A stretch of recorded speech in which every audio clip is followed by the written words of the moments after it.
بسم اللہ الرحمن الرحیم۔ السلام علیکم۔ چائنا نے ایک بار پھر پاکستان کا حقیقی دوست ہونے کا ثبوت دے دیا ہے، اور یہی وجہ ہے کہ اس نے next year Indian occupied Kashmir میں ہونے والے G20 اجلاس کے انعقاد کی مخالفت کر دی ہے۔ جیسا کہ اس والے سے ہی آپ کے سامنے Pakistan state news agency radio Pakistan کی خبر ہے۔ China opposes India's plan to hold G20 meeting in Indian occupied Jammu Kashmir۔ Chinese foreign ministry کے ترجمان ظہور لجان نے کل یعنی جمعرات کو اپنی میڈیا بریفنگ کے دوران جموں کشمیر میں ہونے والے نیکسٹ G20 سمٹ کے حوالے سے چائنا کی پوزیشن واضح کی تھی کہ چائنا کشمیر کو ایک ڈسپیوٹڈ ٹیریٹری سمجھتا ہے، مطلب کسی کو بھی یک طرفہ فیصلہ کرتے ہوئے کشمیر کے سٹیٹس بدلنے کی ہرگز اجازت نہیں ہونی چاہیے۔ اس کے علاوہ چائنیز وزارت خارجہ کے ترجمان کا مزید کہنا تھا کہ مسئلہ کشمیر کو یونائٹڈ نیشن کی ریزولوشن کے مطابق حل ہونا چاہیے، اور خاص طور پر G20 سمٹ جس کا مقصد دنیا کی معیشت کی بہتری کے لیے ہونا چاہیے، نہ کہ اس اہم ایونٹ کو کشمیر میں کروا کر اسے سیاسی رنگ دینا چاہیے، کیونکہ چین کو اچھی طرح پتہ ہے کہ اگر آج G20 کا اجلاس کشمیر میں ہو سکتا ہے تو کل امریکہ اس طرح کا کوئی اجلاس تائیوان میں کروانے کی شرارت کر سکتا ہے۔ صرف تائیوان ہی نہیں بلکہ اگر یہ سلسلہ شروع ہو گیا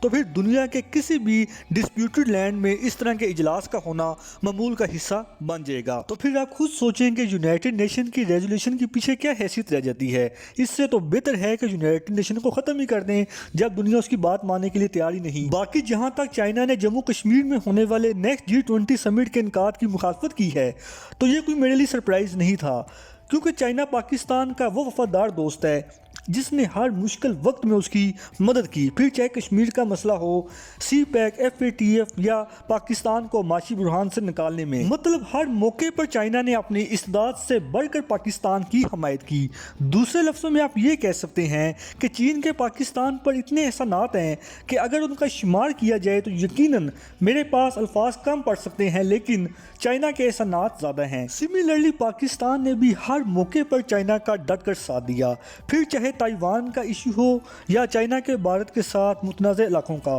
ہر فرم پر پاکستان اپنے بہترین دوست یعنی چین کے ساتھ کھڑا تھا، کھڑا ہے اور انشاءاللہ آگے بھی کھڑا رہے گا۔ ایون پاکستان کے امریکہ کے ساتھ تعلقات بہتر ہونے سے بھی میرا نہیں خیال چائنا کو کوئی تشویش ہونی چاہیے، کیونکہ چائنا بھی پاکستان کو معاشی طور پر مضبوط دیکھنا چاہتا ہے اور یہ اس کے اپنے انٹرسٹ میں ہے۔ اس کی سب سے اہم وجہ یہ ہے کہ جب چائنا اپنے سب سے بڑے روایتی حریف امریکہ کے ساتھ اکنامک ریلیشن مینٹین کر سکتا ہے تو پاکستان کیوں نہیں امریکہ کے ساتھ اپنے معاشی تعلقات بحال کر سکتا؟ بس پاکستان کو اس بات کا خیال رکھنا چاہیے کہ وہ امریکہ کے ساتھ تعلقات نبھاتے ہوئے چائنا کے انٹرسٹ کے اگینسٹ امریکی پالیسیز کا حصہ نہ بنے، جیسا کہ پچھلے سال دسمبر میں جب امریکی صدر جو بائیڈن نے سمٹ فار ڈیموکریسی میں پاکستان کو انوائٹ کیا تھا، جبکہ اس سمٹ میں چائنا کی بجائے تائیوان کو ایک انڈیپینڈنٹ کنٹری کے طور پر شرکت کرنے کی دعوت دی تھی، جس کو اپوز کرتے ہوئے پاکستان نے اس سمٹ میں شرکت کرنے سے معذرت کر لی تھی۔ سملرلی آگے بھی پاکستان کو وہی پالیسی اڈاپٹ کرنی چاہیے تاکہ پاک چین دوستی پر کوئی آنچ نہ آئے۔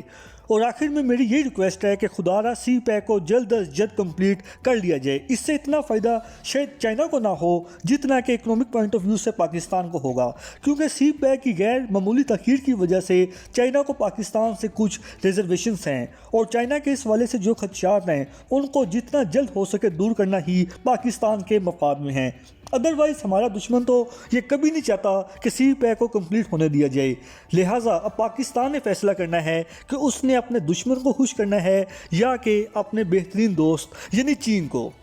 فی الحال اس وقت کے لیے اتنا ہی، ملتے ہیں انشاءاللہ اگلی ویڈیو میں، تب تک کے لیے اجازت۔ اللہ پاک ہم سب کا حامی ناصر ہو۔ پاکستان زندہ باد۔